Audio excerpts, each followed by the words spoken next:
Untuk retribusi, kalau tadi di kami di kabupaten, di tingkat kabupaten berkatanya adalah retribusi. Sedangkan untuk di tingkat desa itu mungkin istilahnya diganti dengan istilah pungutan. Nah, untuk pungutan ini sebaiknya berdasarkan aturan di Permendagri 111 2014 mengenai itu nggak bisa semata-mata atau semena-mena ditetapkan oleh desa saja perdesnya, tapi perlu juga diharmonisasi, difasilitasi ke kami, ke bagian hukum.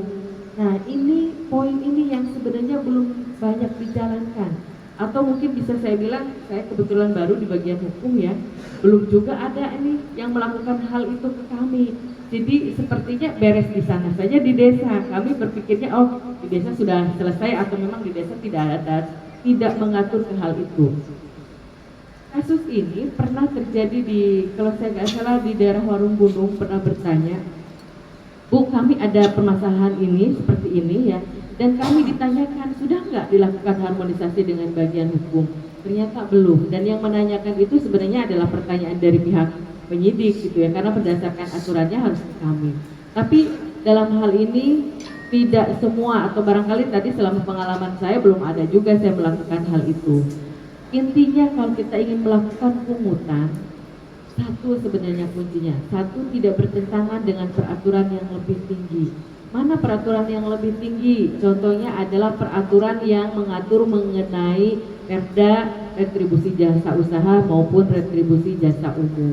Jangan sampai sama Pemda ini udah ditarik, ternyata sama desa juga ditarik, itu nanti double anggaran. Nah, ini yang akan menjadi temuan. Tapi kalau misalkan memang terlihat, oh ternyata belum ditarik nih sama Pemda, tapi ini bisa menjadi peluang di desa.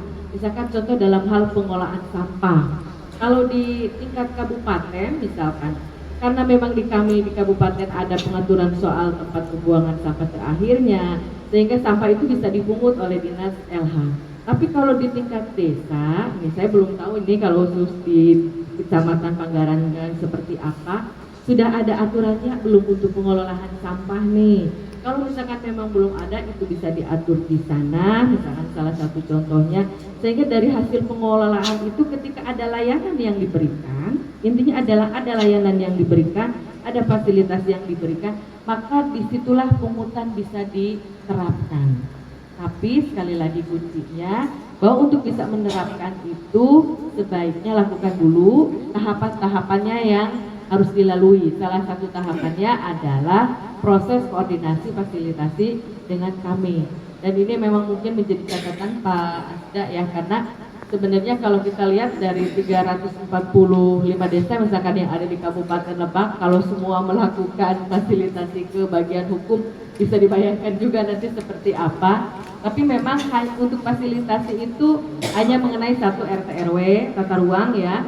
Terus yang kedua adalah mengenai tadi pungutan, yang ketiga organisasi atau kelembagaan. Kalau yang lain-lain yang bersifat mengatur itu tidak perlu ke kami, artinya bisa ditetapkan secara langsung melalui hasil musyawarah antara BPD dengan kepala desa.